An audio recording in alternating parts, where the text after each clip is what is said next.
इतना बड़ा बदलाव जो डॉली शर्मा दावा कर रही है हो जाएगा क्या? देखिए, बात यह है कि एक तो आप जब लिखते हैं ना, ये वहाँ पर अलायंस में सबसे पहले बीजेपी को लिखते हैं, वो आप बेइंसाफी कर रहे हैं टीडीपी और जनसेना के साथ, क्योंकि वहाँ पर जो लीड पार्टीज हैं वो रीजनल पार्टीज हैं। दूसरा, देखिए 1999 में चंद्रबाबू नायडू जब यूनाइटेड फ्रंट के कन्वीनरशिप को त्याग के और चले गए अलायंस करने बीजेपी के साथ, तो व्यक्तिगत तौर पे मैं उनसे व्यक्तिगत तौर पे नाराज़ हो गया। मैं कहा ये आपकी राजनीति का क्या मतलब है, बेतुकी राजनीति है आपकी। तो उन्होंने मुझे पर्सनली बताया कि देखो, सिकंदराबाद में जब मेरे लोग जो है वो वाजपेयी को प्रधानमंत्री देखना चाहते हैं, प्रधानमंत्री 2 बार रहे, वो पूरा कार्यकाल नहीं कर पाए, तो इसलिए उनके साथ चले गए। अब चूंकि वो आए हैं मोदी जी के साथ, तो उनकी रीडिंग कुछ ऐसी होगी, ठीक है। लेकिन मैं ये आपको बताना चाहता हूँ कि अरुणाचल प्रदेश में लड़ाई बहुत टक्कर की होगी, और सॉरी आंध्र प्रदेश में, आंध्र में लड़ाई बहुत टक्कर की होगी, क्योंकि अगर ये परसेंटेज अभी भी जगन मोहन अपने एक पूरे टर्म के बाद पा रहा है, तो इसका मतलब ये है कि लार्जली डिपेंड करेगा कि ये जो उसकी जो बहन जगन मोहन की चली गई कांग्रेस की तरफ, वो कितने वोट लेती है और कितने वोट कांग्रेस ले पाती है। आऊंगा आपके पास। राकेश शुक्ला जी, माइक उठा लीजिए। मुझे जरा ये बताइए, ठीक है यहाँ पर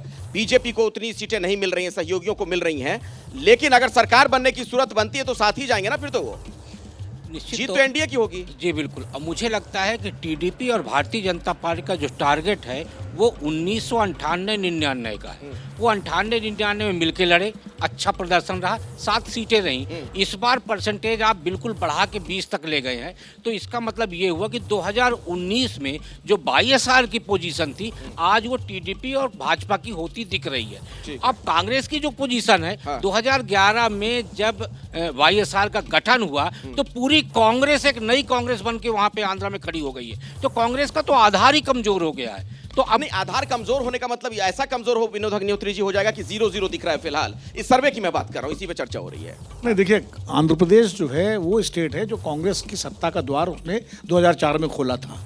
2004 और 2009 में अगर कांग्रेस दोबारा सत्ता में आई थी तो वाईएस राजशेखर रेड्डी की मेहनत से और आंध्र प्रदेश से आई थी। लेकिन विभाजन के बाद आंध्र प्रदेश में कांग्रेस बुरी तरह कमजोर हुई और कांग्रेस का कोई नेता वहाँ नहीं बचा। किरण रेड्डी भी चले गए बीजेपी में, जो पूर्व मुख्यमंत्री थे विभाजन के समय। तो मुझे लगता है, लेकिन वहाँ एनडीए जो आप कह रहे हैं, वहाँ एनडीए तो दोनों ही हैं। जगन मोहन को भी एनडीए ही मानिए, वो चुनाव के बाद कहाँ जाएंगे ये तो स्पष्ट है। तो इसलिए उस लिहाज से अगर देंगे तो वहाँ मुकाबला Congress versus Jagan Mohan plus TDP plus BJP है। और वैसे में कांग्रेस का 3% स्वाभाविक है जो आप दिखा रहे हैं, मतलब जो हमारा सर्वे दिखा रहा है। लेकिन वाईएसआर शर्मिला की एंट्री ने वहाँ काफ़ी चीज़ें बदली हैं। अब कितनी बदली हैं कि एकदम से उलट जाए, ये मैं नहीं कहता हूँ डॉली जी की तरह, क्योंकि मैं प्रवक्ता नहीं हूँ, लेकिन उसका भी थोड़ा इफेक्ट कांग्रेस के उस पर दिखना चाहिए कि उनकी मेहनत से कितना परसेंटेज वोट जो है आता है, कितनी सीट आती है। ठीक है, मैं अभय जी आपके पास भी आऊंगा, लेकिन जरा मैं ऑस्ट्रेलिया चलना चाहूंगा। मेलबर्न से प्रभु चावला हमारे साथ लगातार जुड़े हुए हैं। प्रभु चावला जी, एनडीए के खाते में 20 सीटें यहाँ पर जाती हुई दिख रही है आंध्र प्रदेश में। अभी वोट शेयर पर मैं बात कर रहा था पहले। बना कब था? हाँ, आंध्र प्रदेश में एनडीए बना कब था? मैंने सर्वे की रिपोर्ट पता नहीं कब उन्होंने सर्वे किया, क्योंकि आप मेरे को लगता है फरवरी से कर रहे थे सर्वे, और परसों तो ज्वाइन किया एनडीए। अभी सीटें बटी नहीं है पूरी तरीके से, कौन सी सीटें पे कौन लड़ेगा।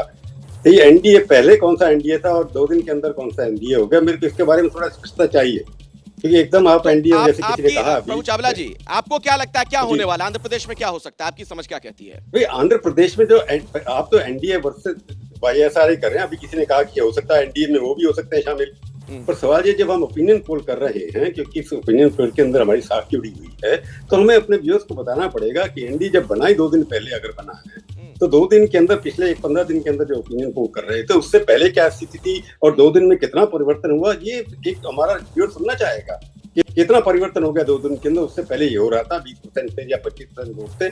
मेरे को लगता है एंटी इनकम्बेंसी जरूर हो सकती है वाईएसआर के खिलाफ। जो नारा उनके बेटे ने कहा, बेटे की वजह से ही चंद्रबाबू नायडू पिछली बार हारे थे, और बेटे की वजह से जीतेंगे नहीं वो। मैं क्योंकि अखबार चलाता हूँ वहाँ पर, मैं अखबार जाता रहता हूँ, काफी विजिट करता हूँ, कि बेटे को जितना वो आगे बढ़ाएंगे उतना ही वाईएसआर को फायदा होगा, जगन रेड्डी को फायदा होगा। चंद्रबाबू नायडू के अभी भी साख है, उनके नाम पे लोग अभी भी देने को तैयार हैं। परंतु समस्या ये है कि 2 दिन के अंदर क्या सारे बीजेपी के वर्कर टीडीपी के लिए वोट दे जाएंगे? अगर आप टीडीपी के चंद्रबाबू नायडू का भाषण सुनिए, जब उन्हें 2000 अभी थोड़ा सा जब एनडीए से बाहर निकले थे, किस तरह की गालियां दी उन्होंने। तो बीजेपी के वर्कर क्या उनको माफ कर देंगे या उल्टा होगा? मेरे को लगता नहीं इतना जल्दी आपने जो सोचा है कि ये हो सकता है, मेरे को डाउट है कि इस तरह का रिजल्ट। ठीक है, आपको डाउट है प्रभु चावला जी, आप कह रहे हैं आपको डाउट है, इसमें संशय है। जैसे ही घड़ी का काटा दोपहर 2:30 पे आए, बबीता जी का दिल सास बहू साजिश के लिए मचल जाए। और ये है इनकी बहू, पूरे दिन ऑफिस की टेंशन हो जाए गॉन जब ये करें अपना फेवरेट शो फ्री टाइम पे ऑन। इनकी तरह आप भी देखिए अपना फेवरेट शो अपने टाइम पर और डाउनलोड कीजिए एबीपी लाइव ऐप अपने स्मार्ट टीवी पर।